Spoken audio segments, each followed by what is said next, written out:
episode 7 of Shredded Cels is covering the new episode of Legend of Korra. Something intense happened and people died. Not really. Just kidding, but there was good things that happened. There you go. And with that, And some things that made no sense at all. indeed, we are introduced to Shredded Cels episode 7. We are part of Tech Heads, which is part of AVW Productions, a student-run video production organization here at Ohio University. My name is Alex Schmitz, and joining me today is Marc Goldsmith. Hey, how's it going? Matt Lunn. Howdy, howdy. Jeremy Zajac. And that lovely announcer voice that you heard at the beginning was a new member of our team, Kenneth McNulty. Whoa, I'm new here. You're just going to do that the whole episode? Probably. Nice. Makes me sound better. Okay, so in the first episode, we all introduced how we got into anime. So Kenneth, since you're new, how did you get into anime? Honestly, it didn't occur to me that was anime, but Pokemon was the first thing I watched. I'm like, oh, cartoons. And then like 10 years later, they're like, that's technically anime. So Pokemon, Dragon Ball Z, and Gundam Wing were the first 3 things I watched that were really big. And that and Rurouni Kenshin. Like those were like the solid animes that got me into it. Then I went to anime club and it just went to conventions, dressed up, did some So weird you've been things. to the whole convention scene. Twice. You know there's a anime club here, right?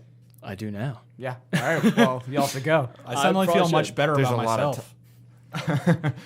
Because you're the only one here. You can leave. I could leave, but I'm enjoying this too much. Being the most normal person in the room, this is a bizarre new feeling for me. Aw. The clenching fist. Yes. Very nice. All right, so did anybody watch any anime other than Korra or Gundam 00, the anime we'll be discussing for this week? Is The Walking Dead an anime? No. I close. Is mayonnaise an instrument? It is based on a graphic novel, so No. no. Okay. Before you ask, Mark, no, horseradish is not an instrument either. Okay. That was my next question. Yeah, that's what I've been watching mainly. So that's Cool. it. Matt? Nope. Sadly and unusually, I have not watched anything. Well, yes, you have. You were at the J-Con screenings. You watched Black Lagoon. I've been with me. watching Black Lagoon and finishing up Paradise Kiss. Paradise Kiss is pretty good. But as far as Black Lagoon, I am really loving Black Lagoon. As far as like violence and language, it's a pretty good series. I like it. That's all you need. I mean, it is all you need. It even does the plot. It actually has a plot, and it's doing it very decently. And I'm it's like, impressed. I was impressed. I was like, oh, this is just gonna be a shooter, no story. But no, it's got a story. So Yeah. like, this is a series. When it eventually comes on Blu-ray, sold. 100%. Yeah, 100%. I watched some Black Lagoon last week, and then I watched it more recently with Matt. And the 3 episodes we saw the first time were just action things. You know, I didn't really care too much about the characters. I did. But this, the first episode of the 3 that we watched this week were... it was like very character based. It was this big confrontation between the 2 main characters, and I really like that. That to me, like when you get moments like that, where it's big character moments or heavy moments that don't have any action in them, but they're just as intense as like the biggest action scene you can think of. But the other thing I have to say that I do like about Black Lagoon is it takes place in the Caribbean, so it's got a lot of like South American kind of folks, and they're actually the main character, one of the main characters who's actually, you know how we talked about black stereotypes in anime, he not very much like he is brutal, you know, but he's cool, like monitoring my language. He's really cool. Like I forget what is his name, Alex? Butch, isn't it that? No, it's not Butch. No, what is it? Cassidy? Oh, no. It'll come back to me, but no, I really recommend Black Lagoon. I was gonna say because Butch sounds like as generic as you can get for like a big Burly man. big burly buff man. Yeah. No, it's not that. Oh, but Just- yeah. just think about it anyways, later. The name's Charles. Nice.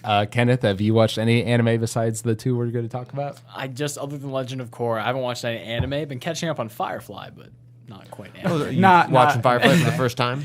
Yes. Okay, what do you think of it so far? The best thing I've ever He's seen. he's almost There's done only with one it. season. I accepted that. It was hard. It I still makes- am. You know, I actually decided to look that up. Did you know that Fox actually messed them over on purpose because they did not want to keep airing it? Oh no, that's why they aired the episodes out of order. yeah. Took episodes out of airing. Had like the and- weird time slots. Yep. It's because they're jerk The faces. Friday night death slot. I just want to go cry. I did. It's a good series. I They still purposely killed it because it was a Josh Whedon production. I still have I still got the copy of Serenity sitting in my dorm room that I need to really start watching. It's been about 2 or 3 months since I watched the series. Serenity's the movie. Yeah, but I haven't seen it yet. Like, 'cause Whoa! I wrote the review, but it's saw like I'm gonna take a break from it, and then now it's been like 3 months later, and it's like I better get to it. Eventually. All right. What about you, Jeremy? So many exams. Oh God, I can see forever. Numbers. That's a Yeah, no. no. Yeah, I know. I get the feeling. All right, so we are going to be talking about both Korra and Gundam 00, and there's going to be spoilers for both of those shows, so don't listen if you don't want to hear spoilers. I wouldn't say there's too much spoilers for Gundam Zero since none of us have watched past like the second or third unless episode. you consider episode 2 to be spoilers. I'm gonna give all the spoilers. Yeah, since you haven't seen a single bit. Yes. Yes, Mark is a terrible person. You'll see. But we'll do Gundam 00 second. First, we're going to talk about episode 3 and episode 4 of Legend of Korra. It's the Revelation and A Voice in the Night. I think those are the names of the two episodes. Yeah, I think you're right. Yes. So let's start with episode 3. What did you guys think overall? Good episode. 2 thumbs up. Very good. Still bothers me that there's a serious case of schizophrenic technology going on. Card games on motorcycles. Yeah, I thought that was kind of funny when they pulled out the electric batons. No. What really bothered me is I didn't realize this until episode 4, but those weird those weird headpieces that the chi blockers are wearing, those are night vision goggles. It certainly looks Oh like yeah, it. yeah. It's a bunch of Sam Fishers running around. There's a part of me that I'm getting like a brain aneurysm from this. It makes no sense. There's telling no you. logical progression of technology going on right So now. if there were guns, would everything be okay? No, there won't be. Okay. Fix Not anything. anymore. No, not anymore. Because apparently they somehow have we even seen a camera so far in Korra? They do have cameras, Not yes. film camera. I mean an actual. I mean not. Excuse me. It is a film camera, but I mean a. I would assume so Yeah, since the because opening gist Yeah, of what's like- been going on. Like at the press conference that Korra had, there were people taking pictures and filming and stuff. I didn't see the filming, but okay. But it's. They're really going for this 1930s, 1920s feel of I understand that, but there's. Except they have night vision goggles and gas bombs and electric batons. They had gas bombs long before that. And That doesn't motorcycles. bother me. The motorcycles again. Well, now- they had like intense motorcycles though. Those Okay, were like those- ninja motorcycles. Like they call like the new ones. Yeah, they were. Yeah, I was kind of bothered when I first saw that they're driving around what amounts to being a modern Kawasaki. But, That's what. Yeah. That. Yeah. But for the most part, though, I'm really enjoying the show. I think is well. I enjoyed episode 3 basically in its entirety. Yep. Amon is by and far. He's a better villain than Ozai could ever hope to be. Yeah. He's just much more intelligent and, villainous. Again, that's not hard. Conniving. The only person in the Avatar who was dumber than Ozai was I'm forgetting his name, Zuko. I don't know. Zhao is pretty stupid. Why was he dumb? Like what? Do you not remember the whole thing about when he turned his back on Iroh and went with his sister? Yeah, that was Yeah. pretty stupid. Oh yeah. That was a yeah. blemish on the record. I'm not gonna look. Gee, Uncle, you've been right No, about not- everything so far. You've been right about everything you've ever said. I'm just gonna ignore you. Clearly, you don't know what you're talking about. Wait, you said he betrayed Ozai. He didn't betray Sorry, Ozai. Iroh. You know what I meant. Yeah. No. I know. I was confused for a second. Yeah, okay, you're right. I made a mistake. Technically, he does betray Ozai in the middle of season 3. I mean, Touche. Yeah. There you go. Yeah, overall for me, we had talked a little bit when we were theorizing about what the show could be on the podcast we did 2 weeks ago, and I brought up the fact that maybe Amon could energy bend, and at the time I didn't really think it was possible because we don't know. We assume that he himself is not a bender, and the only person we've seen energy bend is Aang so far. But we saw in episode 3, and he did it. It looked almost exactly like it, except without the lights and everything. And I don't know, my personal justification for it is, if you think about it, Aang learned it from the lion turtle, who talked about how it was the thing they bended in the era before bending, so it makes sense that non-benders could energy bend. I think Aang may have had something to do with Amon learning it, though, because if you remember when Amon hit Korra, then like Korra had these like random flashes. That's of- episode 4. We haven't gotten that 4, far yet. but Oh, I thought we were just talking about it as a whole. No, Okay. we're starting about episode 3. Okay, well then get we'll there. get there. My friend has a point. He had a theory about that, though. You know how he can energy bend? He was like, well, what if? He's like, this is a far stretch. But he's like, you know how it happened to Ozai? Ozai didn't die. He's like, what if for revenge, one of the ancestors of maybe like Zuko's or he says, I just totally forgot her name. Azula's like daughter. What if he passed it on, like somebody came up to him or something in a jail cell, like Azula's daughter or something, and he's like, I will teach you something powerful. And they spread it through, and that could be part of his lineage to get revenge. I don't think being energy bended means you learn how to do it. You know, like he Amon energy bended those criminals and everything, but it wasn't all of a sudden like they were inspired as far as to, if I place my hands on this guy's forehead, I can take away his bending. Yeah, like he could. I'm just saying hypothetically, he could have found out how though, because he was the Fire Lord at one point. Maybe somehow he pulled something. Maybe he was I don't smarter know. than we give him credit for. Yeah. No. But yeah, it's something to do with Aang. Definitely, that's what's kind of scary. Well, I think Jeremy and I talked about this a little bit right after episode 3 came out. I think it would be fascinating turn for the show. Fascinating. If Aang was the one who taught him, because obviously that's our hero teaching this guy who becomes the villain in the future. But So personally, your hero gone bad. well, I don't think he's gone bad. I think he like if His student if or Amon's backstory is true, then he's got like the sad backstory, like, oh, my parents were killed by firebenders and my face was scarred. You know, maybe Aang takes pity on him and teaches him this thing to fight benders. But obviously, I don't know. But then Amon takes it Exactly. and just construes it. If that was the case, that would be very interesting. But the thing I personally think is more likely is that somehow Amon journeyed to the spirit world and some spirit was able to teach him energy bending. Yeah, Because that could also. we know that Iroh was able to go into the spirit world, even though he was not the Avatar. But remember, Iroh was a Bamf. Yeah, he was a badass. He was a total I don't know. badass. Amon seems like he's a pretty big badass himself. Maybe not to the extent of Iroh, but still. No, Iroh- Uncle wins. Hands down. Yeah. Again, Getting points. I've said this more than once, but Uncle Iroh was the plot of Avatar: The Last Airbender. He is the driving force behind the plot. He did anything that happened in that show had something to do with Uncle Iroh. Yep. He got stuff done. There's a T-shirt that I found online. It says, "What would," and it shows him do. What would Uncle Iroh do? That's So, funny. Pretty much. Drink tea and make lewd jokes about it. Yeah. And I thought that in episode 3, the little fight scene where Mako and Korra fight the Equalists in like the plaza, like it was so well animated, you know, with the hand-to-hand combat and all that. It was awesome. The thing that gets me though, those Equalists, they really know how to fight too. Like Amon, he freaking destroyed that. I mean, mind you, the guy was a drug lord or whatever lord, so he probably wasn't the best fighter anyways. But he dodged lightning. That's a feat. I don't know. It seemed kind of like a Klingon promotion setup though going on Yeah. with them. So he probably was a very good fighter, but it was an absolute joke compared to Amon. Yeah, and he never takes anybody on other than that one-on-one. So I mean, Right. he always has guards. The problem that I have right now with these villains is, I mean, and I guess it's not a problem, but I'm just wondering how they're gonna fix this in the future. Obviously, we're supposed to root for Korra and, you know, all her friends. Right now, the Equalists seemed stupidly more competent than them. Like that sounded really weird, but like they're just so much more competent than they are. It just makes Korra and her friends look like a joke. Not even beyond that too. They've also got another advantage going for them right now: the whole sympathy factor. Yeah. Yeah. Yeah. Korra's, I hate to say this, but she still isn't getting much sympathy out of me. She's becoming more human as a character, and I like that. yeah, compared But- to like the first episode. Yeah. But Yeah. she's still Compared that. to actually, no, I'm just thinking more about the second episode. But anywho, She was no- whiny. Oh my, oh god, the second episode. But anyway, no, yeah, he's got a actual cause he's fighting for. So far, the only thing we've seen Amon do is tell Korra, "I'm going to take you down last, so you're not a martyr," and he's taken down criminals.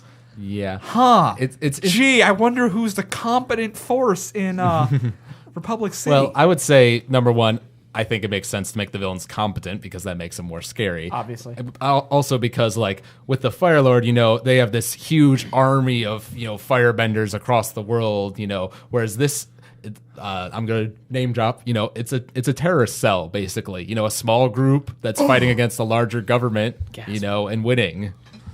But Yes, but here's the difference. The government, they're supposedly their best forces are, I just said the Iron Benders, the Metal Benders. Mm-hmm. The Metal Benders kind of suck at their jobs. So, I mean, we've only seen them once so far. I don't know. They managed to capture Korra, though.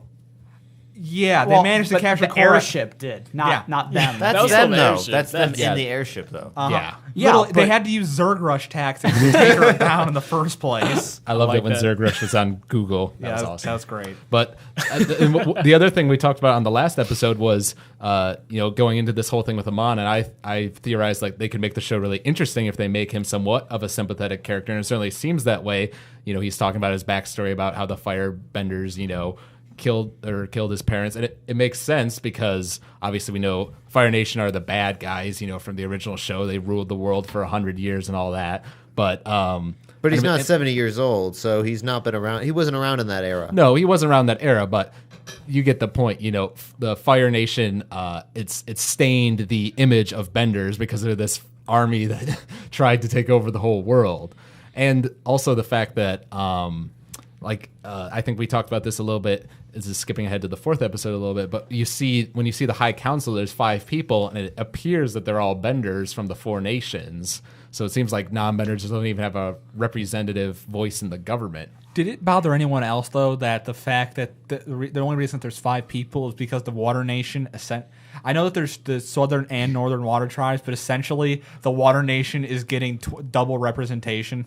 Yeah, that is a little... Well, they're What was kind that? of the least powerful. I mean, not like with power-wise, but if you look at the air nomads are the least powerful because it's just Tenzin. that's true. Yeah, it's just 10. Technically, They took up a good point. Who does he Dollar and represent? This is a republic, after all. Well, He represents his children. He's the son of the Avatar. That gives him some yeah, credit. he They're- automatically gets to stay. They no. There's also monks and stuff who still follow the the way. airbending way. Yeah. They 'Cause just they don't can't airbend. airbend. Because I saw all the pupils in there. I'm like, there's that many now? I'm like, no, not yet. Because it took me back. I was so like, many kids. like, how many babies did Aang have? 400 babies. Yes. It's over 9,000. Like, I definitely get the feel that Amon has that sympathy. I feel a little bit of sympathy for like the cause that he has. The issue that I'm feeling though is the that methods. it's the methods where like, yes, he's taking down crime lords, but he's also just taking away bending from Benders because he can, like just with no. Right. For example, when he was about to take away Mako was Bolin. He's about to take it from Bolin. Bolin's like, hey, Mr. Amon, sir, I think there's been a big misunderstanding. And Amon was obviously he didn't give a crap. But it would have been funny. I thought it would have been hilarious if Amon just kind of sat down and he's like, oh, it's been a misunderstanding. I'm sorry. Please explain your situation. Here's the thing to remember. Bolin was working for the mafia. Excuse me. He was working for the organized crime at that point. Yeah, exactly. So obviously, let's be completely honest here. Amon was still acting in what he thought was the right way because you're He right. wouldn't have trusted what he said. Yeah. Well, I just captured 5 people, and one of them only claims to have been working for them for this one time. I wonder. Huh. Yeah. what got me though throughout, the announcer guy who's like kind of belligerent throughout the whole thing, like the guy who's like in the park that was announcing. Oh, like, yeah. and, Yeah. like every time he wasn't technically doing anything bad, he was like bad mouthing Benders, but every time Korra didn't make them look any better because she beat the crap out of him every time and was kind of a jerk to him. Like he was just saying, Well, yeah, even in that first episode, he says, "Oh, and I suppose you want to, water bend me off this platform." She's like, like, yeah. yeah. I'm thinking I will." And he's like, "Yeah, this is my point. Benders suck." It made me laugh because you could tell like I don't know how to explain it, but she to me she seemed like she was joking, just kind of like yeah, I would want to do that, and then he just turns around and he's like, yeah, see, all Benders just want to beat us up, and she's like, no, it's not. I didnn't really. Okay, no, never mind.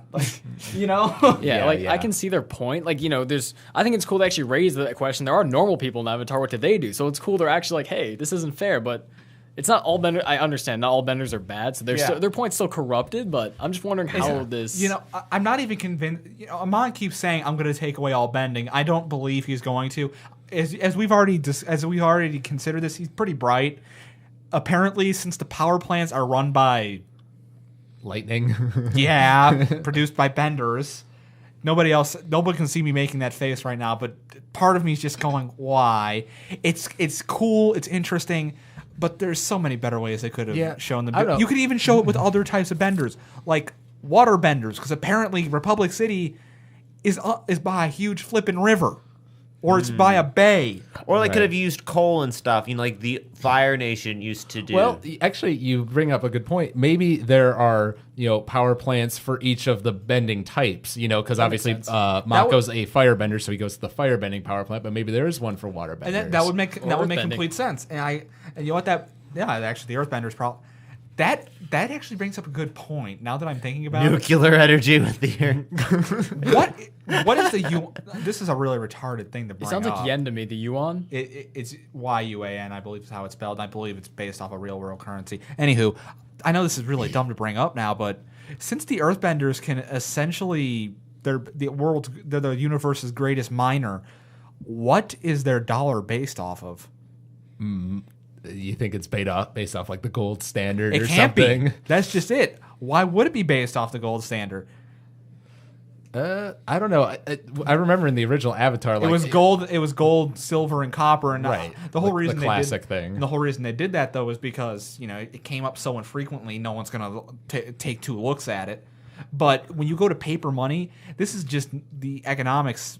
The little economics moron in me talking, but you go to paper money. That's a promissory note, essentially. Have we actually seen a physical yuan? Because I'm not sure we have. Yeah, you see the gold coins and you see the dollar bills. Like in the fourth episode when they throw it into Bolin's cup. Yep. That's right. This is a down payment. And he's like, oh, cool. And then he goes with him. Yeah, no, you're but right. I wonder if that's more in Republic City because the way they describe Republic City is it's the only city of its kind. So it's like it makes me wonder, like, what's life outside of the Republic City? I'm just imagining like a scorched wasteland right outside of it. It just it looked exactly like it does in the Judge Dredd, not like in the Judge Dredd movie. Everything right outside the city is absolutely obliterated. Well, personally, I mean, we saw a little bit of the. Is Korra from the North or the South Pole? I think thought it was north. South. Was it? I thought it was South. South. Okay, the South Pole then.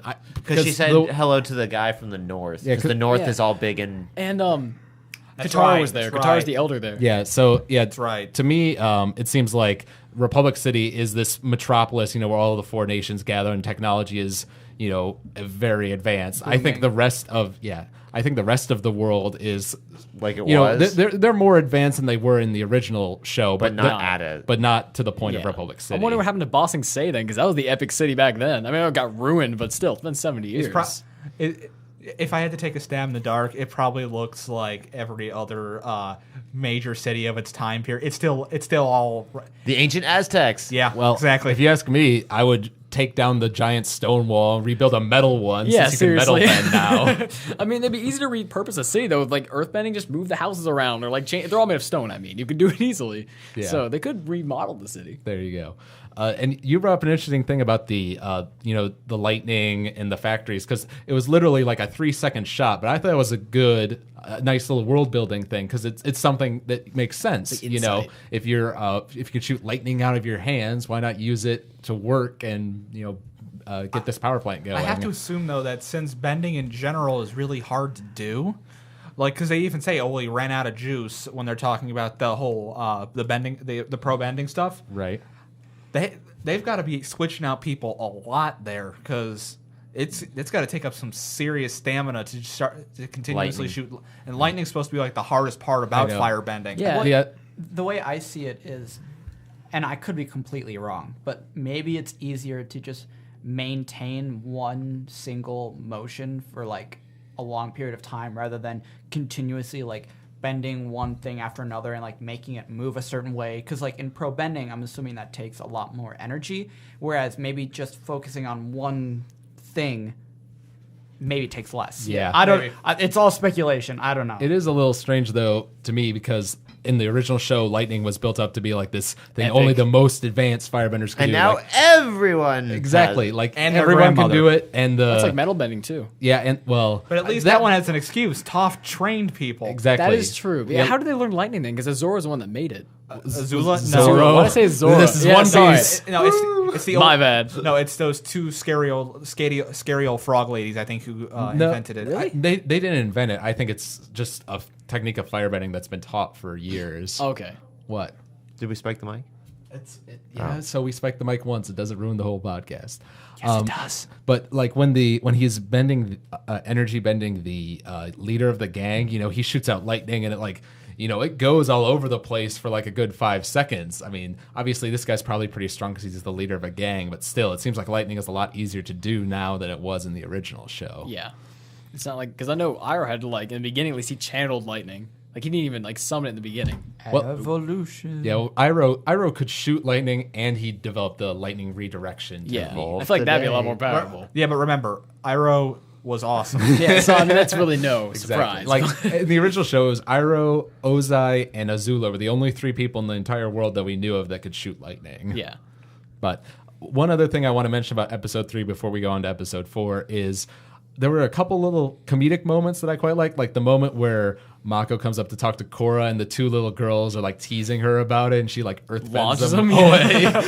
They like drifted down. Like, where did they go? I didn't realize they went up that At high. first, I was worried she just like broke their legs. Yeah, I thought they died. and then I saw them float down. I'm like, oh, I get it. They're airbenders. Okay. Yeah, because I'm like, are they gonna drop and dive? They're laughing. I was like, okay, nobody died. Yeah, really. That'd be funny. And then there was it was a cute little moment where the polar bear dog and the fire ferret were both like licking water Yeah. from the pool, and the fire ferret was right on the Yep. polar bear's head. I thought that was kind of funny. So in episode 4, I saw something that actually made me very, very happy. Oh, really? Yes. It was Tenzin using the staff to fly. Yeah, that Does was a anyone nice else- touch. Yeah. I missed that. Well, yeah, he uses it. He flies to where Korra is before she goes In the to beginning? the island. Okay, Yeah. that's cool. I'm not sure. I'm not. I guess it was like a nostalgia thing to see the staff again. Yeah. I Definitely. agree. Well, I think, at some point, during Korra's airbending training, she's going to have to learn how to use the glider. And I think that would be an awesome thing because That would be an awesome fight with Amon. well, that would be cool. But I just mean like the sensation of flying, like for example, have you guys seen the movie How to Train Your Dragon? Like the Yeah. flying sequences in that movie are like some of the best I've ever seen. And so whenever you're learning how to fly for And the first Ariete. time in movies, and in anime and animation and everything, like that's always a really cool moment. And even though Korra doesn't get a lot of the airbending training, I feel like the moment that she sees that she can learn how to fly, she's immediately just gonna be like, "Oh yeah, let's do this. I want to learn this." Yeah, I kind of I felt can see that too. Yeah. But yeah, talking about episode 4, I personally felt there were a little bit of pacing issues in the episode, but overall I thought it was good. One thing that was very interesting to me, mentioned near the very beginning, was during the council meeting, what's his name, Tarlon, mentioned that Aang stopped a guy 42 years ago named Yakone. Any theories as to who this guy could have been or what Obviously, he did? he's going to come back. Yeah, I It think could have been the guy that burned, what's his face? Amon. It could have been the guy that like got him. that's possible. and but, that's when he trained him, possibly. so you think this guy's like a firebending rogue just going around? Yeah, or he could have been Burning like faces. a rebel force that's Smelt- still fighting for the Fire Nation. He took him down or something like that. Yeah, maybe. possible. Maybe. And then he trained and taught Amon then, so it would be helpless because that's when he could have gotten. Okay. Okay. That'd be interesting. Alex, do you want to bring your theory up? Oh, well, yes. I came up with a little theory. It wasn't actually completely my idea. I was looking at like the Wikipedia article for episode 4 because I was like, wait a minute. Did I just see Aang, Sokka, and Toph as like adults? And I went on there and it's sure enough, yeah. But it made the point, there was just a little sentence that said, that made out the point that Tarlok was supposed to use his ships, it was like, oh, we're at the ready, in case, if anything happens to Korra, we're going to go in and save her. And then she gets kidnapped by Amon, and no one comes to save her until Tenzin shows up at the very end. So that sort of made me think, what if Tarlok is Amon? Now, even before that, though, there's also stuff that might be hinting to it too. The fact that he wants power so Power in the badly. government. He's trying to convince Korra to join up in the little task force, and it's definitely not just for help, and it's not just for power's sake. There's some other meaning besides it. Now, it could just be a really clever misdirect, or it could just be that he's a really blatant villain, and it's just going I'm to be hoping painful. for the first one, just because, like I said, if it's the second one, that just seems really, really cliche. It does. And I would not enjoy that as much as whether, like if you said, if it's creative writing and it's kind of like pointing. It's starting to point some early fingers of who's Amon. It's this guy. No, it's not. Now, the one thing I've noticed though so far, now if you guys have noticed, Tarlok he's got kind of the darker skin going on. Amon's like ghost white. You can see when you see his hands, they're ghost white, and it doesn't look like it's gloves. Yeah, I don't know. It could be Bleaches. like, obviously we haven't seen much of his face, but I'm not sure if we could tell his ethnicity or whatever Also, just by looking at that, since his face is apparently burned. Also, I think he had yellow eyes when they were showing it. He did. Yeah, Wait, as in Tarlok or Amon? Amon. He's a lizard man. Yeah, that's a good point. We'd have to look if Tarlok has yellow eyes. I don't think so. Tarlok really impressed me in the fact that at first I was kind of like, he's a jerk. I really don't like him, and I still don't like him. But when he pulled that tactic of throwing the party and then having her come up to ask some conniving. questions, and he just knew that she wasn't going to be able to refuse when people were so throwing you all these liked that. accusations. And Yeah, that was- You liked that. I Okay, liked it. I did not I like thought it was that. clever though. That When worked I really saw, I was well. like, "You slimy Yeah. SOB." that's what I said. Yeah. I looked at him and I'm like, you knew. Yeah. Well, that's why I like though. Like what you pointed out earlier. Like I like how it's more subtle and more political in this one around. Not just them wandering around doing stuff. It's more of like this is more the inner workings of a city going on. I kind of get the feeling like, because I know obviously at some point they're going to flash back to Aang or whatever and show what happened to them, maybe during this fighting this Yakone guy or whatever. But I get the feeling it's going to be something like where, oh, yeah, Avatar Aang, you were so cool, you stopped the Fire Lord, but that was like 40 years ago.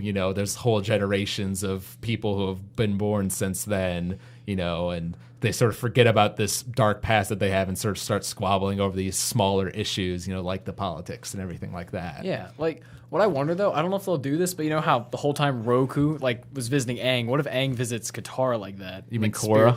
What did I say? Katara. I'm sorry, I'm having a rough day. But Korra, yeah. What if he visits her kind of like Roku did to Aang? Yeah, I get the feeling that's going to happen because the only way she can really talk to him is through the spirit world. Yeah, but and she it's- can do that. It's got to tie in somehow. No, she can't. Not yet, because apparently she's terrible at doing the spiritual stuff. That's right. So that's going to be another thing she has to learn. True, but I kind of wondered when, because you brought up the fact that you thought that maybe Amon was connected to this Yakone incident, and that's why she saw the flashes of Aang and Toph and Sokka. I personally thought it was something like her seeing or accessing, Aang's memories since he's the past life. And if you notice, right after those little flashes happened, she saw Tenzin coming towards her and she was like, Aang? Like questioning. Yeah. I'm gonna say this right now. When I first saw that guy with the goatee, I didn't think that was Aang at first. I thought that was Tenzin. So did I, actually. I was sort of doubting. It's close. I mean, that's why she makes it up though. That's cool how you can tell the resemblance. Yeah, for sure. Mm-hmm. It was interesting because I was sort of imagining Aang like, I think they've got two different character models for him. One when he's younger, like in his 20s, 30s. That was like the statue. Yeah, the statue. That's what I noticed. And that was his older. Right, and that in him in the opening, because he's the airbender in the opening. Yeah, and he yeah. looks young there, but this is him older with the beard and everything. But I kind of like it. Yeah, because he looks more. Obviously, he has to be more serious when he's older. I still wonder how ridiculous he acted though when he got. Because when he was younger, he was insane. Because Tenzin's really strict. Right. So they even Katara had mentioned that he was more of the stern kid, I guess. Yeah. But yeah, I wonder if Aang was still like that when he was. It's just something I wonder, small thing. Like if they ever show Aang, if he was still. I totally forgot that. Oh gosh. I want to see what happened with. What are you doing?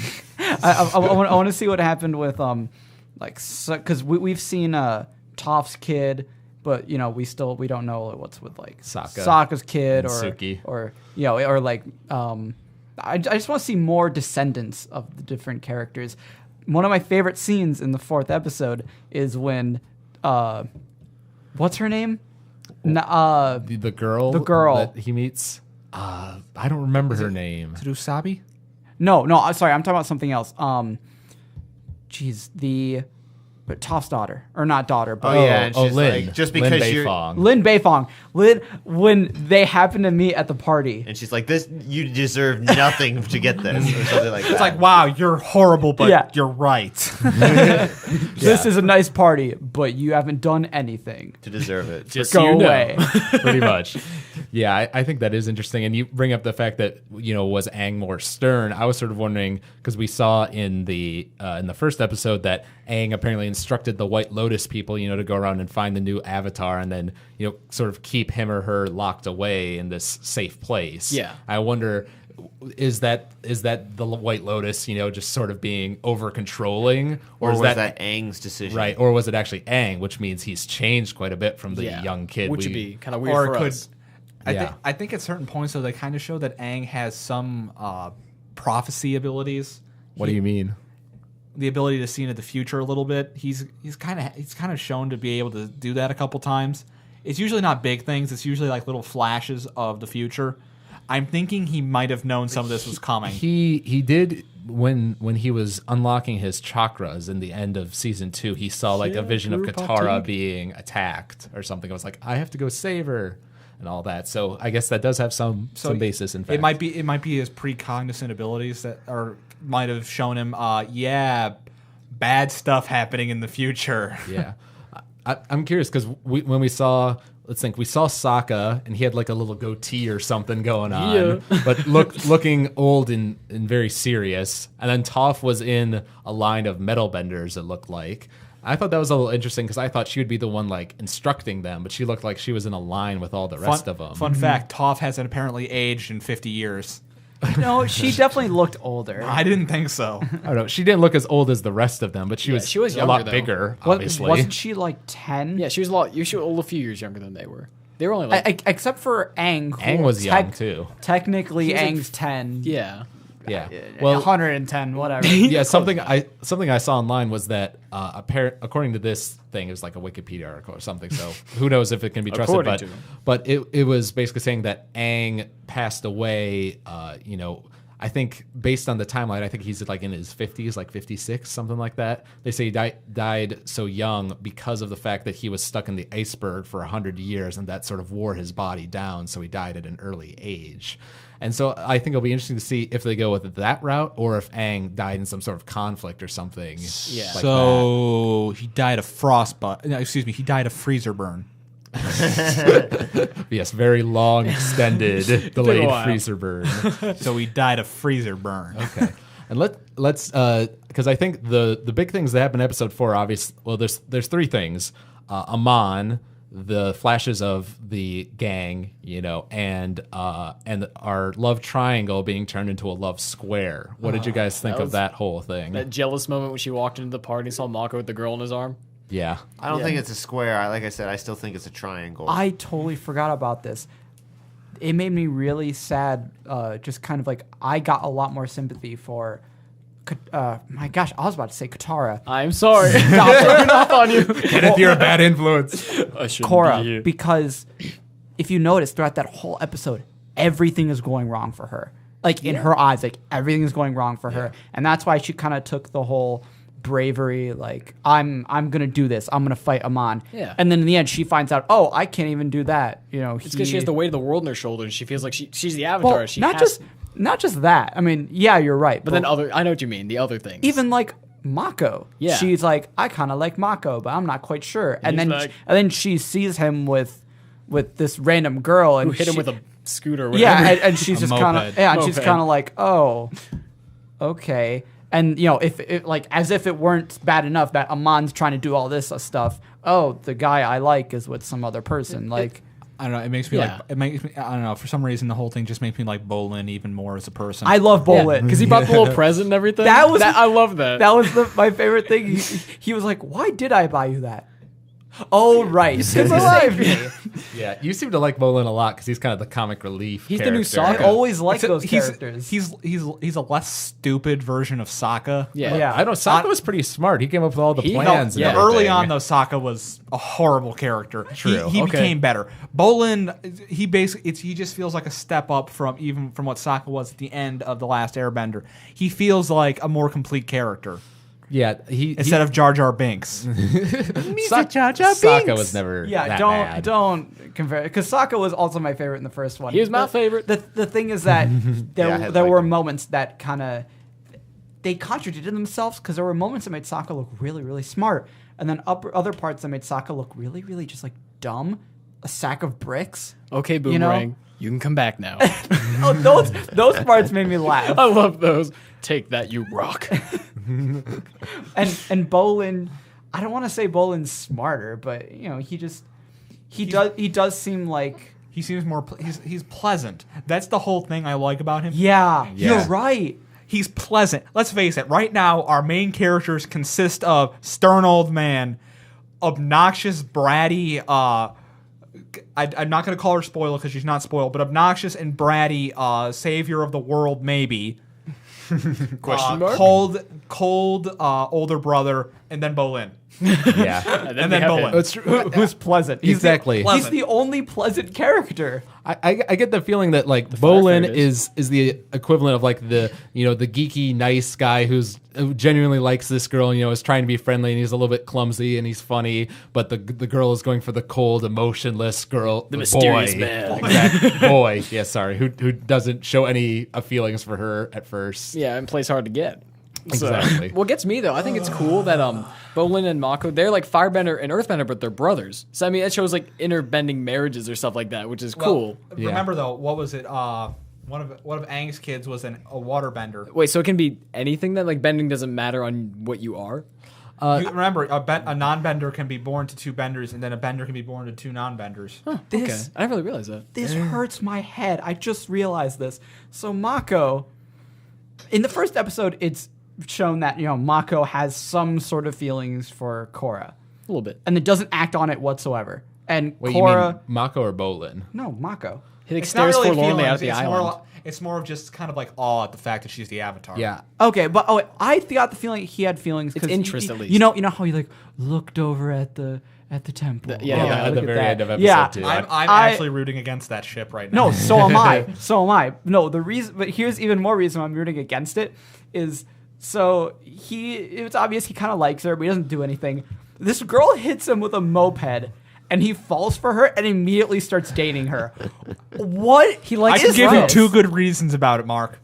Okay. You couldn't see that, but I see what you're saying. Well, Mark, he obviously likes it rough, and the girl delivered. Also, dear. also apparently he's also a fan of Fooly Cooley. Yeah, that's exactly what I thought when I saw that. I was like, I wonder if that's a reference, to that show. It could be actually. an I didn't think homage. about that. Yeah.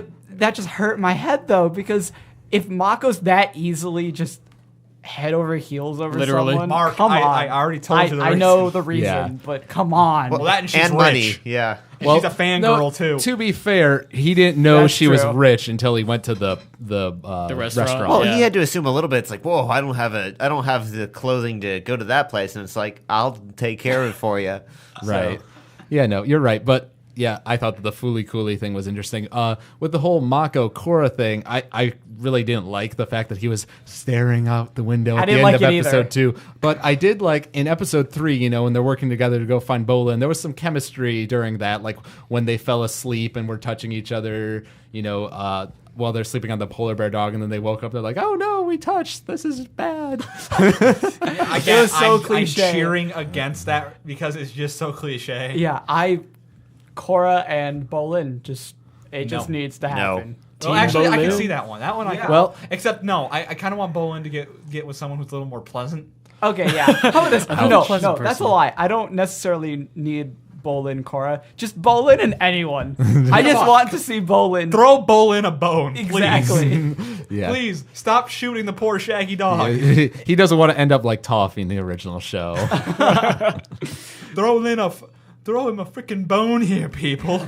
Yeah, no. I actually though introducing this, other love interest for Mako makes me think that the Bolin Korra thing could maybe be more likely. Because what if Korra tries to take Mako away from this girl or whatever, win him back, and fails, and then gosh. she's like all devastated, and Bolin is there in her like time of depression and helps her, and she realizes like, wow, this guy's actually kind of nice. Maybe I should go out with him. Since Nah, he's not friend zone. Okay, just for one, friend zone, and for two, just talking about romance stuff in a show like this is just, I don't know why, but it hurts What? It hurts. because there's so many cliches. Did you not like? You could you can physically count the number of cliches that you just said. It's not your fault, but it's the show's fault. It's There's true. there's just so many. Oh, gazing at each other from a distance. Oh, they leaned against each other and fell asleep. Come on. You're right. It is cliche, but even in the original show, is a bit like that. Like the biggest debate was whether Katara was going to end up with Aang or Zuko, because she seemed to sort of have feelings for both. took In a my while. opinion, it wasn't nearly as bad because I think it was kind of a foregone conclusion. Yeah. To me, it was. I agree, especially since Zuko had his own girlfriend in Mai, who no one really cared much about. yeah. Hi, I throw daggers. That's great. Go You want away. a date? And one thing I noticed was when the girl's father, the rich Sato guy who invented Sato-mobile. the Sato-mobile. That was the best part of the episode. Yeah, but when he was talking and he was talking about, I was but a wee lass and I had no money, but then I grew up. We last. Yes, He meant what he said. I know what I said, but he mentioned that some guy funded him, for his idea, and I'm wondering, I wonder if it's maybe like the inventor guy, from the last show, or somebody that we knew from the original show. Evil. No, Could be his son. His son was good. He was nice. Remember, he helped them build the subs in season 3 and all that. Oh yeah, but then I forgot about that. No, the reason why I think he's evil is because then the blimp got found by the Fire Nation. Fire Nation got power of blimps. Yes, He went through bad guy rehab. He was good afterwards. yeah, pretty much like Zuko. There you go. Perfect case. Yeah, but I wouldn't be surprised if they did something like that with that. Yes. So we got all that with Tarlok and Amon. I don't know. Talking about that, once again, it was my idea with the whole Tarlok thing. I think it could be true. I personally don't want it to be true. I see Tarlok more as this, guy who thinks he's doing the right thing, but is obviously sort of in a grab for power. It certainly seems like he's that sort of guy. Whereas I think if he's Amon, he's sort of doing an Emperor Palpatine thing where he's going and fighting against the equalists, so no one suspects him of being Amon, even though he actually is. Yes, let the hate flow through you.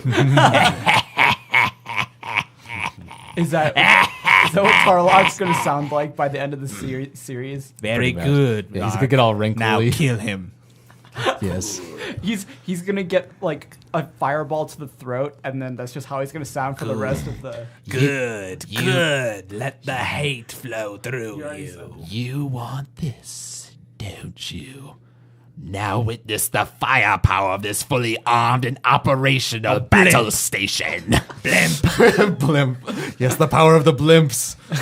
They're The overwhelming. Zeppelin. I love how everyone, Zeppelin's overwhelming. I like how the concept of a blimp was just mind-blowing in that series. Okay. And final thing, I guess, that I want to talk about was we obviously talked a bit about could Tarlok be Amon and all that and the things with Korra, but then the actual sequence where Amon, kidnaps Korra, first of all, I thought the animation that was awesome. It had the dark shadows with the red light going on when she was fighting the Equalists and all that. It was really well done from an animation perspective. And then,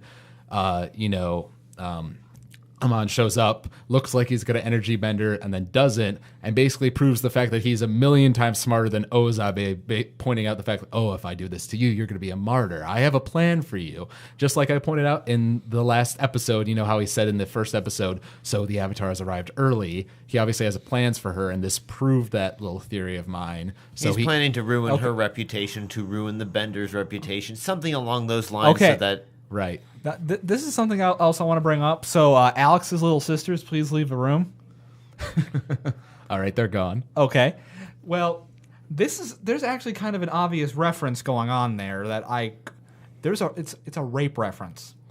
Think about Tenzin's reaction when he runs up. What are Tenzin's exact words? What did he take away your bending? Mm-hmm. Jeez, you had to take That it there, whole didn't scene. you? Don't tell me it wasn't on purpose. I mean, I didn't think about that until now, but I mean, I guess it has. yeah, a you- it's parallel. very parallels very. Yeah, I can definitely see how you can easily read into that. I personally don't think that's the author's intent at all. I don't think it is either. But here's the thing though.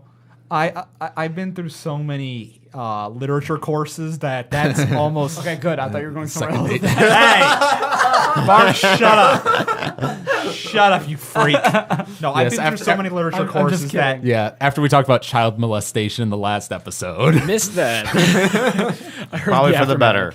Yeah, no kidding. Hey, I didn't talk... What? No, we talked about child abuse, not molestation. Okay, sorry. Oops. Something new came up. Difference. Okay, difference. Kind of different there. Sorry. Well, yeah, but yeah, personally, like when I saw that, I was, well, for starters, Steve Blum was awesome as Amon in the other 3 episodes as well, but this one especially, like how he's got the deep, gravelly voice, is like, and after everyone else is taken care of, I will find you and I will kill you. She's a funny guy, Sully. That's why I'll kill her last. Did he say kill? I don't remember. He was basically saying, I'm going to fight you. Because I don't remember him ever saying kill. More or less bring you down. He'll take away her energy bending. But yeah. Once again, like you said there, Matt, that I think that also validates the fact that maybe he'll use her, like I said in the last episode, in some way to trigger the Avatar state and, blow up a part of the town and turn benders against her and turn people against bending in general and all that. Because it seems like he's got some plan for her, and that won't come to fruition until his plan is done and everyone else is corrupt, or his plan has come to fruition, and then everyone kills sides her. with him. I really hope that the heroes, the main characters of the story, actually show some competence in the upcoming episodes. Only because, I'm really glad that he's smart and that he's a better villain than the ones that we've dealt with in the first series. But come on, they've got to do something to make us go, yeah, you guys can do it. Like, go for it. Well, Whereas right now, I'm just feeling like Amon has total control. He's going to be able to do everything. And, like right now, I'm just kind of like, what are you guys even going to do? When we were talking about, the good guys being incompetent, it would be interesting if Tarlok was Amon. It would make sense because he would know all of their plans ahead of time. If he's on the High Council and all that. Well, it He opens did, in up. fact, foresee this. It opens like up for a the Emperor. montage. They can all train the Rocky Yeah. style. I wouldn't say that the good guys are helpless. Like we've seen, like during that the raid on the thing, they were pretty effective at taking out those chi benders, and we've seen Korra beat the crap those were out trainees. of and we've seen Korra beat the crap out of the gangsters and do the pro bending and all that. So they're obviously good benders. I few the cheap. Yeah, you said that. Yeah, cheap benders. I just really want to see, a montage. Oh, come on. Oh my God. Mark! So that Stop just it. happened. No, that's what I thought of as soon as Kenneth said it. No, it's funny because I realized you didn't mean to say it like that. I didn't. So I took it there. I'm mind bended right now. That's awesome. And I just have one other thing I wanted to talk about real quick, because we talked in last episode about how Korra was kind of one-dimensional. She's like this, I'm really aggressive and confident and nothing's going to stop me. I'm just going to charge headlong into things. And then I thought it was interesting in this episode, she has the nightmare about Amon and she's like afraid and she's not going to her practice. She's just focusing on the airbending. And then she becomes part of the task force, and all of a sudden that seems to elevate her to be like, okay, well, I was scared of Amon before, but now I'm going to challenge him to a one-on-one duel, even though his goons just kicked the crap out of me a week ago. That was pretty gutsy. Yeah, so that was a bit of an abrupt change, if you ask me. But I think it does add some dimensions to her character, make her more human. Like, she's not this, super confident, never going to stop me person. Like you said, she's pretty down in this whole episode. She's afraid of Amon. The person who she wants to be her boyfriend is dating someone else. Life kind of sucks for her right now. First world problem. Yeah, a little bit. Something that I always liked, though, I meant to mention this earlier, but since I saw the show, the old one, how everything was based off katas, like all the fighting styles. This one, like, at least to me, maybe I'm completely just off, but to me it seems more like kinetic fighting, like different styles. Like they use kickboxing and stuff. Like they don't just use martial arts; they use every fight. Like the pro bending is just. It seems more like it's flow to me. boxing. I like it. Yeah, it's cool. I like that a lot. Like it's not just katas anymore. Yeah, it's every fight. Well, the show in general, obviously, like we talked about the 1920s, 1930s sort of influences. It definitely feels more like something out of 1920s America, whereas the last show is like something out of Eastern Asia. Which is cool. I like the transition's cool. It's cool to see different aspects of it. Right. All right. So, any final thoughts about these episodes of Korra? Personally, 4th episode, a little bit of pacing issue, I think, in the second half. It sort of rushed to the end, in my opinion. But overall, great episodes. They developed the villains more, and I'm excited to see the next episode. It's supposed to be like more pro-bending stuff. So we'll see where that goes. Yeah. All right. And now we're going to talk about Gundam 00. Now, for those of you at home, over the 2 weeks since the last episode, we went through midterms here at Ohio University. Yeah, and that kind of screwed up the whole watching anime for the podcast idea. So let's go around the room real quick. I watched 2 episodes of Gundam 00. Jeremy? 1 for Jeremy. Kenneth? Well, Kenneth, you've seen the entire show in the past. Other Gundams, I misinterpreted this one. Oh, really? Yes. Oh, so you've not seen this. Okay. I've seen 3, and then Mark has seen 0. Same boat, Mark. Okay. I like robots. This is my ongoing gripe with the Gundam series. Why does the Gundam of the main hero always look the same? it's just Why a is it franchi- always that it's cool. white, It's blue, a and franchise. red? It's a toy line. Yeah, I think Did you know what I'm talking about, right? Yeah, oh, I know exactly what you're talking about. How it looks exactly identical in every single show. It's the most advanced Gundam ever, but it's over 20 years. It's got to be over a couple hundred years old at this point. So what you're saying is technology has progressed backwards. Genius. Well, don't you know, in all shows, old ancient technology is always the best. You know what? They can get away with it in Gurren Lagann because they explain it. They can't get away with it in Gundam. Yeah. Yeah, no, I've seen the first 2 episodes of Gundam 00, and the things that stuck out to me were, I didn't know that this was, it was a show that aired in Japan from 2007 to 2009, so relatively recent, and the animation itself was very crisp. The fight scenes, were Not much 3D, which I was happy Flowing about. well, other right. than I didn't really only see the much 3D in the 3D. space stations, but everything else was drawn nice. But it did have like the things I've come to associate with what little I know of Gundam, what little I've seen of Gundam: the bad voice acting, the bad writing, the emotionless pilots, the complex politics and all that. It wouldn't be Gundam without it. It really wouldn't. Yeah. It's essential. And also, when they talked about the whole, celestial being, we're this independent organization that's going to stop war by killing people, I was sort of agreeing with all the people who are like, that's stupid. It's like, yeah, that is pretty stupid. Misguided. Honestly, from that one episode, I'm kind of blocking it out. But Matt, you've watched the furthest end at this point, right? Yeah, it does get... This is the terrorist organization Gundam, isn't it? It seems like it.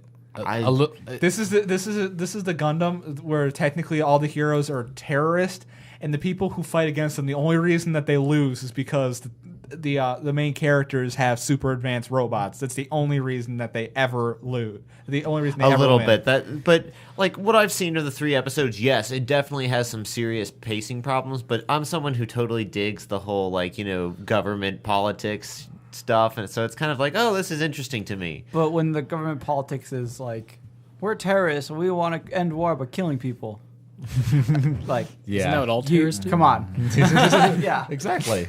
Fix the world's problems by killing people. It makes sense. Well, hey, there can't be war if there's no side. But they make to a have war good with. reference. I don't know if this if it was in the 2nd episode or in the 3rd episode. They make a good reference because you have this American president come in, and it's like, oh, they're doing our job for us because that's what we do. We go in and invade countries to keep our citizens so-called safe and invested. So it made a real big parallelism to, we'll basically see if they're on our side or if they're the enemy or not, because they're going to go do our job of invading and stuff. So it was a really hard crack at. From what I've seen of anime, Japan does not have a high opinion of the U.S. Probably because we dropped some bombs on them and took they away don't- their army. Yeah, they don't like us for that. I get the feeling. Like, anybody here seen Death Note? You notice that the first country to submit to Kira is the U.S. Yep. Well, of course we would. Come on. I'll give you, in most anime, America is almost always the villain. Yeah, and what is it? And hold on, what is it called? It's with Ghost in the Shell. Ghost There in we the go. Shell, yeah. Yeah, America's the super evil, shooting nukes and everything. Of course we are. Because that makes sense. And if we're not shooting nukes and everything, we're portrayed as Texan cowboys. Oh yeah, the southern accents. Gotta love Hey, them. Bandit Keith was great. Wasn't he Canadian, actually? That was a Yu-Gi-Oh bridge. Yeah. That's right, yeah, but he was great. Hey, he yeah. represented You America want perfectly. to Brooklyn Rage? My voice gives me super strength. I love that show. Anyways, I think, Jeremy, you made a point that in all Gundam shows, the pilots are these emotionless, bland, flat characters, and it's the robots themselves who are the main characters. I definitely sort of felt that because in the 2nd episode, literally the first half of the whole thing is mostly showing the robots launching from their respective areas. That's the best part. And that's pretty much almost all it is, and more politics, basically. Yeah, that's what I've noticed about every Exposition. Gundam series I've ever seen. The one that was more not based on politics, I say was G Gundam. That's just because it was a giant tournament on Earth, and Earth was a fighting ground. That was actually I think that's still my favorite Gundam That was series. phenomenal. I love that one. That's because it's not. I'm going to say this right now. It kind of breaks some of the Gundam traditions. The voice acting's a little better. There's Yeah. actually some emotion. It's got also probably has one of the silliest fights I've ever seen in Gundam. I believe it. What that's it's a mummy Gundam? I remember that. Yeah, that was ridiculous. Okay. Well, it's being like- piloted by a mummy. Yeah, it was actually And ancient it- magic, and he was using like actual like turban things to pull people. It was ridiculous. Which I remember Gundam that was one. this? It was I think just Mummy Gundam. Oh, you G say- Gundam. Sorry, yeah. G the Gundam. Gundam. G Gundam. I think that was it. The translation was something like that. It was G Gundam. stupid. It's G Gundam. It's the racist Gundam where you've got all the different nations. Like you've got the French Gundams who are Viking like Gundam. He's fighting with a rapier, of course. yeah. So it's And like used roses. yeah. And then you've got like the Italian Gundam. Like it's really a racist Gundam because it's got all these different nations. And it's like Oh, do you not remember the Indian Gundam? no. That was I wouldn't say it's the worst of the group, but it's Shiva. Yeah. The Gundam is Shiva. I just want a Gundam series just called Mummy Gundam. Let's watch that. Yes, his like story, how he got his like rise to power. That would be great. That would be great. How did this mummy become a Gundam pilot? The ascension of Mummy Gundam. Nice. You probably lost a bit. This is something that I've noticed because at one of the JCon screenings, what was the show called, Matt, that we watched? It was based on the book. Shanghai. What is it? Shanghai something? Shanghai, Something like that. I don't remember what. it Oh, was. you mean Ronin Warriors? No, not that. That sounds great. No, it was No, it's not like Macaroni Kenshin. no, it was Shang. Oh, hey, was it? Rurouni Kenshin's great. Macaroni Kenshin. Don't diss the Kenshin. I won't diss the ketchup, okay? Okay, I think Macaroni Kitchen. maybe it was Shangri-La, something like that. I don't know. Anyways, it was this weird first episode of this anime, and it had Oh, Shangri-La, yeah, of the future with carbon credits and all that. yeah. The whole idea is that they're controlling carbon emissions like forcefully. It's a really, like, we're going to show environmental friendliness in it, but it's not the best. It wasn't my piece of cake. But one of my problems with it was it introduced this main girl who's supposed to be the main character, but we didn't get much time with her because it was flashing all over the world to all these different political organizations and leaders and things. And that's cool for building a world, but I don't think that's good for a first episode because Gundam, You need the a first character. episode of this was a little bit like that too. Like, it's showing all these different world leaders, in a little flashes near the end, and there's all this politics and technology, exposition going on. And I guess you know a little bit about the main character because you see the flash of him as a young boy in the war area or whatever. In the beginning. Right, but almost no character at all. That comes back in the third episode because they actually go to. There's obviously like a fight going on, and there's the enemy. There's two sides to it, and it's actually in Sri Lanka. Sri Lanka. Sri Lanka. Yeah. Tongue twister. And you got these two sides fighting and whatnot, and he goes in and he actually starts killing one of the enemies, and he notices after he kills them, the other enemy's like thanks, and it's actually the mecha or Gundam that were trying to kill him as a boy, and then he just like He kills them. kills That them. was actually in the end of episode 2. I saw that. Okay. Yeah, that was a little bit of character development. I was like, oh my gosh, something actually interesting happened in this show. Character development. What is that? What is that demon you speak of? All right. Any other thoughts? I don't know. I'm enjoying it. I know Die, everyone else is monster. not. You don't belong in this series. Yeah. But that's just me. Yeah, we'll see. Real quick, for our little segment about talking about things in the anime community. Oh, that's it? That's all we're talking about, Gundam?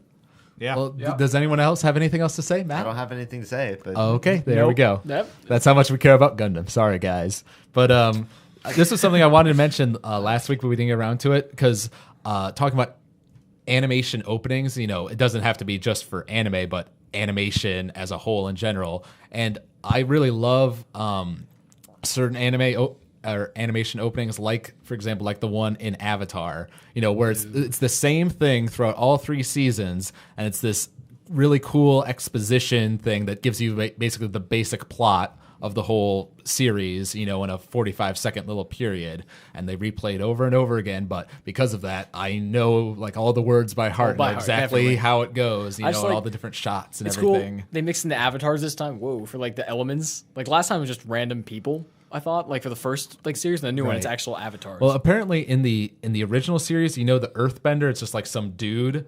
Apparently that's who they thought that Aang's Earthbending master was going to be, but then they changed it to Toph, later on. Interesting know little piece of trivia, but I like things like that. And then you've got the things where, like in most anime, it's just a montage, of characters and, sort of cool animation oftentimes and things like that. What are your guys' opinion? What sort of anime or animation openings do you find really good? If you want to know what I think is just like the epitome of openings, I mean, I think One Piece has some of the best openings. Some of them. No, Samurai Jack had the best opening of all time. Samurai Jack's was that, pretty cool. that was pretty good. The reason why I like One Piece's openings is because like I like how they change it every like arc or so, and it fits because it also gives you like not only does it like show the characters doing whatever, but like the music's good, and it also has kind of. It's at the beginning of an arc, and it kind of gives you a preview as to like what's gonna happen later. Well, and in the also arc. like early on, like the Avatar thing, like in the very early, like the first, let's say 100 episodes of One Piece, they do the wealth, fame, power. Gold Roger, the king of the pirates, attained this and everything else the world had to offer, and they kind of go with that, trying to explain. Yeah, a little yo. back. Yeah. no, stop. No. If you want to know my favorite opening, it's Brand New World. That is a great one. That's close to mine. I have to say I really like the first original one. I have to say that one and the 11th one, We Are remix. I don't know. I've not yeah. seen all of them, but I quite like the We Go one, for the new world. I don't. That's a great one. I don't care for know. We Nope. Go. Be quiet. I'm We Nope, Are. be quiet. I don't We know. Are is the We, best. we No, are 'cause we are is cool. We Go is great because it's just showing like they went from We Are to We Go like Exactly. it's It's parallel. I don't like the song. Parallelism. I don't care I about the still parallelism. think- I don't like the song as much. I see. The best opening I've ever seen. Get outta here. Because it's the same throughout the whole series. There's a catchy song. It shows all the characters and still introduces it. Was Soul Eater's opening. that was great. I love the song. It's so catchy. I'm Yeah. dancing every time I hear it. It shows all the Paper characters. Moon's a good one too. That was The yeah. the I just second like one. I just like the show. I think That- one we definitely have to talk about since we're an anime show Oh, is Share the World was another good One Piece one. Do-do-do-do-do-do. thank you for Oh yeah. Interrupting me, Matt. Sorry. No, obviously, one of the best, obviously, is Cowboy Bebop. Boom. The song The opening. Tank. That is like one of my favorite I love it. The pieces of fact that Archer copies it. that. Yeah, but I don't know. Obviously, that's a great one. I also really like the one for Bakano because it's an instrumental. It's got this Yeah. cool theme going on. It's introducing all the characters, which is good because Bakano is so crazy. And it's got so many characters. Yep. It doesn't help. No, I love that opening. Like yeah, I said, you're me and right. Bakano, we're BFFs. We're BFFs. Nice. And what were you gonna say, Jeremy? As far as opening goes, again, I still feel like Samurai Jack is probably my favorite one of all time. I'll have to rewatch that one. I I know don't my remember it. favorite, agree with Evangelion. You know what? No, I Yes. still don't like anything about Evangelion. That's I okay. don't know. I'm the fanboy. That's of my it. favorite series. High five, buddy. You need to stay on this podcast. See, nobody liked it. My favorite was still number 4. That was my favorite actual like suit. That was the best one. I thought I liked the best. He died, Interesting. though. No, yeah, it's interesting because obviously the Ava opening, I've seen it before. This very fast-paced editing, like so fast you can't even see some of the images Yeah. that go as they go by. You seen the new movies? They're out. The Next week, my friend, you come over to my dorm room. And All right, because I knew they were making Matt them. is patting him on the shoulder I just right didn't now. know. It's a little creepy. But one opening that I really like is for those who have seen Paranoia Agent, because it is a really bizarre opening because it's that one. Yeah. Sorry, what? Yeah. And then they're basically people just standing around laughing, like Yeah, they're laughing underwater. Exactly. and then in the jumping credits, off they're dead.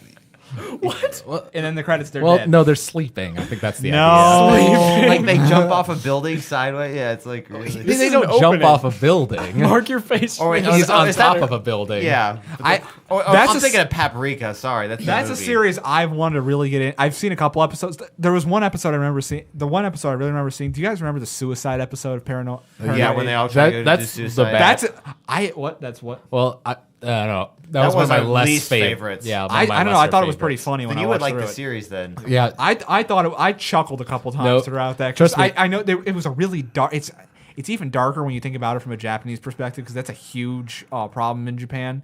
yeah. Well, It's like even worse than in America. But the way they portrayed it's actually I chuckled a couple times and I was like, oh god, I'm going to hell. it's that Paranoia Agent in general, like Satoshi Kon, one of my favorite directors, period. Like when I saw some of his stuff.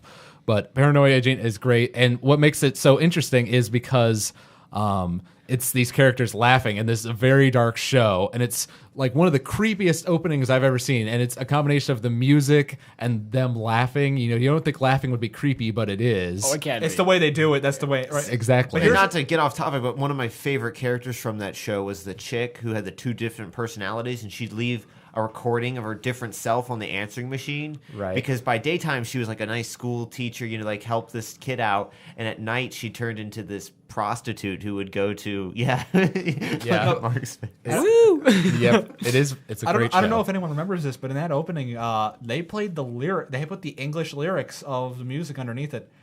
Read those lyrics. It gets even creepier. Oh yeah, Yeah. but the mushroom cloud and everything. Yeah, Yep. and they show a nuclear explosion in the background in one of the little images, And everyone's But still laughing. Actually, it was interesting because it was some sort of interview with Satoshi Kon. He basically made the point like this show aired at a late time slot, like really late at night, and so he wanted the opening to wake people up. So he made it really loud. And then he wanted the people to go to sleep after they watched the show. So the ending credits is this really slow, peaceful song, and all of the characters are sleeping or dead in a circle. You know, That's cute. yeah, it's very cute. See, the whole reason I think they're dead is because I can't think of his name. Basically the paranoia Little Slugger. little slugger. Yeah, he's coming at the screen with the bat. Well, not in the ending. In He the, is- in the opening credits. That's in why. the opening credits, yes. That's the whole reason. Yes, but one of the things I find interesting is I was a little disappointed by with Korra, honestly, is at the beginning of episode 1, it does the fire, earth, water, air, thing, just like the older show did, and it does it with the avatars, and it looks awesome. And then it goes through the whole thing with Tenzin narrating, and Zuko, and long ago my father Aang, defeated the Fire Lord and brought peace and balance to the world, and talks about Republic City and shows the statue of Aang. It's like, and then the cycle of the Avatar was reborn anew, and it cuts to the title screen. I thought that was awesome. And then in all the other episodes, they do a shortened version of it where it's a shorter version of the fire, earth, water, air, and then just shows Korra standing next to the statue and says like, only the Avatar can restore balance to the world. Title screen. I think it's unnecessary to do the whole thing. Yeah, I guess I understand why they shortened it. It gives them more time to do the episode, but at the same time, like you tease me with that awesome first episode opening, and Well, it's then a good you opening take it though for the beginning. Exactly, but then you take it away from me. Okay, yeah. All right, so real quick, let's debate about what anime we want to talk about next. Let's stick the to first, a movie. Well, the first question is: Ninja Scroll. Do we want to continue with Gundam 00? I vote no. Yeah. Everyone no. but me is going to vote no. So Okay, so we're not continuing with Gundam 00. Sorry, Gundam fans out there. I know so many of you are probably listening to this podcast right now. But so yeah, you're suggesting we watch a movie. The question is, can we access one via Hulu or Netflix or YouTube or something? I think we saw that Ninja Scroll is on Netflix. We need to check if it's streaming. streaming. If not, I'm pretty sure Castle in the Sky. Castle in the Sky should be Nope. Really? That's my favorite. I don't think it is. I don't Do know. you have a copy? That's my So good. That's my favorite too. Miyazaki? No, yeah, but do you have a copy of it? At home, but I'm going. Yeah, but the problem is I'm going back.